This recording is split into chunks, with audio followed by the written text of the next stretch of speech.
masing-masing obat ini punya farmakokinetik dan farmakodinamik yang berbeda untuk tablet dan suppositoria dan kapan diberikan. Untuk satu tablet Bisakodil ini dengan tes tengahnya hampir 12 jam, 12 sampai 24 jam, maka saran kita adalah tablet diberikan pada malam hari sehingga di pagi hari bisa buang air besar dan tidak mengganggu. Kemudian untuk Bisakodil suppositoria itu bisa dengan waktu 15 sampai 30 menit. Ketika suppositoria dimasukkan itu lebih cepat. Biasanya pada pasien-pasien untuk endoskopi mereka prefer untuk menggunakan tablet. Jadi tablet diminum malam hari dan pagi hari ke rumah sakit itu usus sudah bersih semua. Kemudian untuk laktulose merupakan osmotik laksatif gitu ya.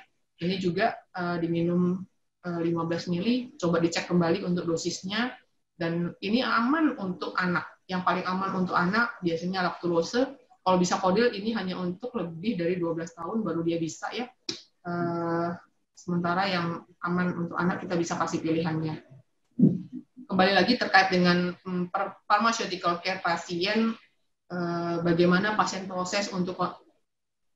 care proses untuk konstipasi, bagaimana kita menggali pasien, karakteristik pasien, kemudian social history, medical history, kemudian family history, dan kebiasaan diet pasien, vital sign, berat badan, dan tes laboratorium mungkin pasien pernah lab, dan kita bisa melihat hasil labnya seperti apa. Dari situ kita bisa melakukan assessment sebenarnya penyebab yang menyebabkan konstipasi itu sendiri apa, tingkat keparahan dari simptom dari pasien itu seperti apa, dan ada tidak alarm simptom yang perlu kita perhatikan untuk kita jadikan alasan untuk kita merujuk kepada dokter. Kemudian bagaimana kita merencanakan treatment pasien ketika pasien itu mengalami konstipasi, kira-kira yang cocok terapinya apa. Diet, kita lakukan edukasi untuk diet, kemudian jika diet gagal memang harus dengan laksatif, maka pilihan laksatif yang kita pilih yang terbaik untuk pasien, tentunya pada pasien-pasien yang tidak bisa menelan, tidak memungkinkan untuk Bisakodil yang bentuknya enteric coated itu kita gerus gitu ya. Itu perhatian khusus, bagaimana kita juga menyarankan pemberian supo bukan untuk ditelan tetapi melewati anus. Itu adalah bagian daripada pasien education. Kemudian ketika itu diimplementasikan dan kita melakukan follow up dan monitor dan evaluasi. Mungkin sedikit case study, sebenarnya ini pasien saya 72 tahun waktu kita ada di rawat jalan. Jadi pasien 72 tahun dengan berat badan 60 kilo, diabetes dengan hipertensi lebih dari 10 tahun, memang sudah terkontrol dengan obat, tetapi pasien ini mempunyai GAD, anxiety disorder, lebih dari 5 tahun sudah mengkonsumsi golongan benzodiazepin dan itu rutin, dan saya rasa dia adalah pasien yang ketergantungan. Clonazepam 2 kali sehari, sebenarnya dia minum juga alprazolam. Alprazolam jika tidak bisa tidur dengan clonazepam dia akan tambah dengan alprazolam. Kemudian vital sign sih cukup baik, keluar dari ruang dokter dia sampaikan bahwa BP blood pressure 140/80, heart rate dan lain-lain dalam batas normal. Obat-obatan cukup banyak, dengan diabetes dia terkontrol dengan glibenclamid, metformin 5/500, dia minum cuma separuh.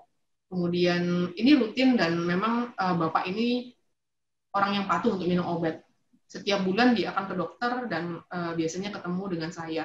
Kemudian akarbose dia minum 2 kali 50, memang mengeluh dengan kembung perutnya karena akarbose saya rasa. Kemudian ada nifedipin untuk hipertensinya dan esomeprazol karena keluhan kembung itu, kemudian dengan esomeprazol.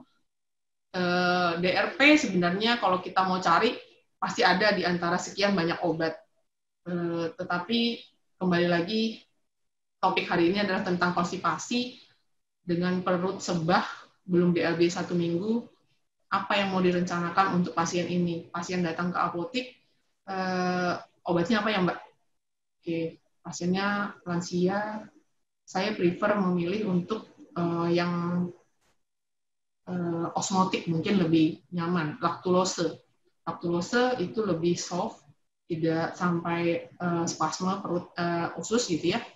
Ada pemakaian dulkolak, mungkin Bisakodil mungkin sering terjadi ini ya, kontraksi pada usus, jadi berikan laktulose. Tapi laktulose masih kurang. Beberapa hari kemudian dia merasa tidak nyaman, masih tetap tidak nyaman. Pada akhirnya memang akan diberikan bisakodil. Dan itu yang kita alami. 2 minggu dia dengan laktulose nyaman, tetapi kemudian masih merasa tidak nyaman dengan konstipasinya. Itu kita kemudian naikkan ke bisakodil. Pasien yang lainnya adalah pasien dengan intensive care. Kita tahu intensive care karena tiraf baring yang cukup lama, berat badan pasien ini cukup besar, karena seorang laki-laki 49 tahun, dia post-op tumor removal, terpasang ventilator 20 hari di intensive care. Untuk kondisi sendiri sebenarnya sudah stabil pada hari ke-20, tetapi muncul problem baru karena adanya konstipasi. Pasien dengan injeksi antibiotik, kemudian ada metoclopramid, ada prokinetik karena pada waktu itu terpasang NGT dan NGT-nya masih mengeluarkan sisa makanan, jadi diberikan metoclopramid 3 kali sehari. Kemudian esomeprazol, seperti biasa setiap kali pasien ICU pasti diberikan itu ya PPI karena prevent untuk gastrointestinal bleeding posisi pasien stres. Morfin, dormicum biasanya karena dia harus di knockdown dengan ventilator, jadi masuk 1:0,5 mg per jam. Amlodipin untuk tekanan darah tingginya dan terkontrol sampai saat ini, dan pasien masih dengan TPN.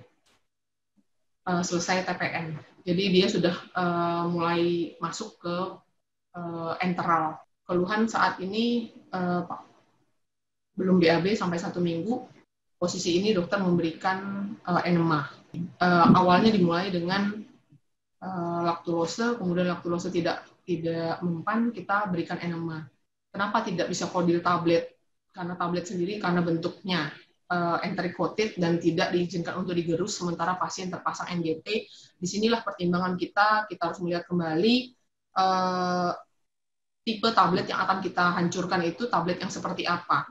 Kemudian apa yang bisa diberikan yang paling nyaman, dari rektal sebenarnya juga tidak nyaman gitu ya. Kalau bisa oral, maka oral dimulai dulu. Kemudian kita lanjutkan dengan sampai 3 kali diberikan baru pasien ini BAB. Mungkin itu summary saya pada sore hari ini. Sebenarnya konstipasi itu sebenarnya banyak kejadiannya yang kita sering temui dan simptomnya itu sangat bervariasi. Tidak hanya terbatas dengan frekuensi BAB, tetapi juga bentuk dari BAB itu sendiri akan mempengaruhi kita dalam penilaian apakah dia menderita konstipasi. First line untuk medical treatment, yang pertama memang kita anjurkan untuk diet yang seimbang untuk serat, meningkatkan intake cairan, dan perbanyak untuk exercise. Namun pada kondisi intensive care ataupun kondisi yang terbatas pada pasien lansia, kita akan mencarikan solusi yang lain. Untuk mencapai hasil yang optimal, maka tenaga kesehatan, khususnya apoteker, juga harus familiar dengan berbagai macam terapi, mulai dari non-farmakologi maupun farmakologi terapi. Dan di sini tugas kita bagaimana memilihkan yang terbaik untuk pasien, kapan kita memilih tablet, kapan kita memilih bentuk cairan, solution gitu ya, dan kapan diberikan suppositoria. Mungkin itu dari saya, beberapa referensi yang bisa dibaca. Terima kasih. Saya kembalikan ke Novi.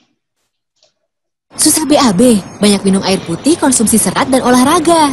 Jika belum cukup, minum Dulcolax. Menstimulasi gerakan usus untuk hasil yang efektif dalam semalam. Susah BAB itu berat, Dulcolaxin aja.